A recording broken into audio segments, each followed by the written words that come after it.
এই নির্বাচনে দেখেন ভোটারদের নীতি নৈতিকতা নষ্ট করা হলো, এখন পর্যন্ত নষ্ট করা হচ্ছে। আজকে কওমি মাদ্রাসার আলেমরা বলছেন যে ওনাদের ইমাম মুয়াজ্জিম যেখানে যেখানে ছিল সমস্ত জামাত ইসলাম তাদেরকে খেদায় দিয়ে দল করে জামাত এমন লোককে মৌলানা ইমাম মুয়াজ্জিম তাদেরকে মাদ্রাসার সুপারিনটেন্ডেন্ট এগুলো তো তারা বসায় দিচ্ছে, মাদ্রাসার সভাপতি এগুলো তো তারা বসাচ্ছে। এটা তো ভয়ানক একটা ব্যাপার। কারণ কওমি অরিজিনালি আমরা যে মুসলমানের ইসলামের ইসলামত্বটা করি ওইটা নিয়ে তারা পরিচর্যা করেন এবং তারা আমাদের বয়ান করেন, জ্ঞান দেন। এর বাইরে ওনাদের রাষ্ট্রীয় ক্ষমতায় আসার কোনো প্রকার চিন্তা ভাবনা অতীতে বর্তমানে ভবিষ্যতেও নাই।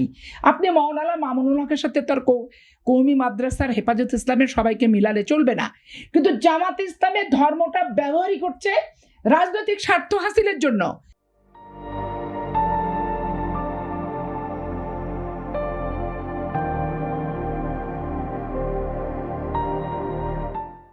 তারা জান্নাত দিচ্ছে, আবার তাদের ভোট না দিলে আমরা হাবিয়া দোজকে যাব।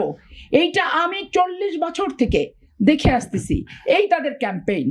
এখন তখন ক্ষেত্র বিশেষে 7টা 8টা 10টা নির্বাচনী এলাকায় হতো, এখন অল ওভার বাংলাদেশে এই প্রচারটা হওয়ার কারণে টোটাল বাংলাদেশের মানুষ জামাতে ইসলামের আসলে ভোট তারা কি বলে চায় এইটাতে তারা প্রত্যক্ষদর্শী হলো।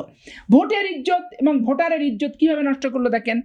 তারা ভোটারকে বিরিয়ানি খাওয়ালো 1 মাস, এতে কি ভোটারদের যে একটা স্বকীয়তা 15 বছর পর আমার ভোটের অধিকার আমি চাচ্ছি, সেই অধিকারটা প্রথম হরণ করলো কিভাবে? বিরিয়ানির প্যাকেট দিয়ে। তারপরে হরণ করলো কিভাবে? বিরিয়ানির প্যাকেটে 1000 টাকার নোট দিয়ে। তারপরে কি করলো? পার ডে টাকা দিয়ে। তারপরে কি হলো? কে অসুস্থ তাকে হাসপাতালের খরচা দিয়ে।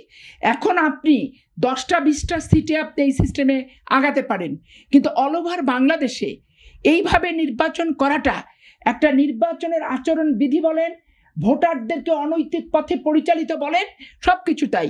ডাকসু রাকসু ইকসুতে আপনি দেখেন বিশুদ্ধ খাবার পানি শিক্ষা মন্ত্রণালয় সরকার সরবরাহ করবে, ছাত্ররা দাবি করবে। লাইব্রেরিতে পর্যাপ্ত বই লাগবে, ছাত্ররা দাবি করবে, সরকার সেখানে দেবে। বিশ্ববিদ্যালয় কর্তৃপক্ষ দেবে, সেই ইউজিসি ফান্ড থেকে দেবে না সরকারের কাছ থেকে স্পেশাল বরাদ্দ সেটা চিন্তা করবে। ঘুষ হিসাবে ছাত্রদেরকে উপহার দেওয়া হচ্ছে গরুর মাংস, বিরিয়ানির প্যাকেট, তিহারি, তারপরে গিফট, উপঢৌকন, নবীন বরণে কোরআন শরীফ, বোরখা, পোশাক আশাক সহ এই সব কিছু। এখন আপনি বলেন ঢাকা বিশ্ববিদ্যালয়ে বলেন আর বাংলাদেশে যে বিশ্ববিদ্যালয়ে বলেন, আমরা মধ্যবিত্ত এবং নিম্নবিত্ত মানুষগুলোই আমরা পাবলিক ইউনিভার্সিটিতে পড়ি, তাহলে আমাদের এই যে নীতি নৈতিকতা চরিত্রটা এইভাবে ছাত্র জীবন থেকে হরণ করলো জামাত ইসলাম, এর দায় এবং এর শাস্তি, এর বিচার, এটা তো সময়ের দাবি, আমার চেতনার দাবি, আমার নীতি নৈতিকতার দাবি।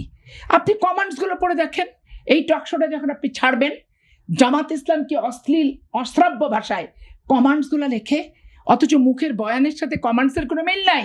ওই যে কমেন্টস, ওটাই হচ্ছে ওদের অন্তর, ওটাই হচ্ছে ওদের চেতনা, ওটাই হচ্ছে ওদের দৃষ্টিভঙ্গি। শুধু মুখের তখন জায়গা বুঝে পরিবেশ বুঝে এক এক সময় এক একটা ভাষা তারা ব্যবহার করে। এখন এই আন্দোলনটাকে টোটাল একটা লাভজনক ব্যবসার আন্দোলনের হাতিয়ার হিসেবে ব্যবহৃত হলো জামাত ইসলাম এবং জামাত ইসলামের আর একটা শাবক, তাদেরই গর্ভজাতে জন্মগ্রহণ করা এই এনসিপি। এখন এনসিপি আর জামাত ইসলাম এদের দিয়ে আপনি দেশের কি আশা করবেন? আর আমরা রাষ্ট্রীয় ক্ষমতায় আসছি, রাষ্ট্রীয় ক্ষমতায় বিএনপি আসছে, রাষ্ট্রীয় ক্ষমতায় বিএনপি আসছে। বিএনপি একটা উত্তরাধিকার সূত্রে প্রাপ্ত একটা অরাজক পরিবেশ, একটা দেউলিয়া তলাবিহীন ঝুড়ির একটা অর্থনীতি এবং বিদেশি এজেন্ডার কিছু ঝুড়ির শর্ত অন্তর্বর্তীকালীন সরকার বিএনপির ঘাড়ে, দেশবাসীর ঘাড়ে চাপায় দিয়ে অবজার্ভ করছে এখন দূর থেকে।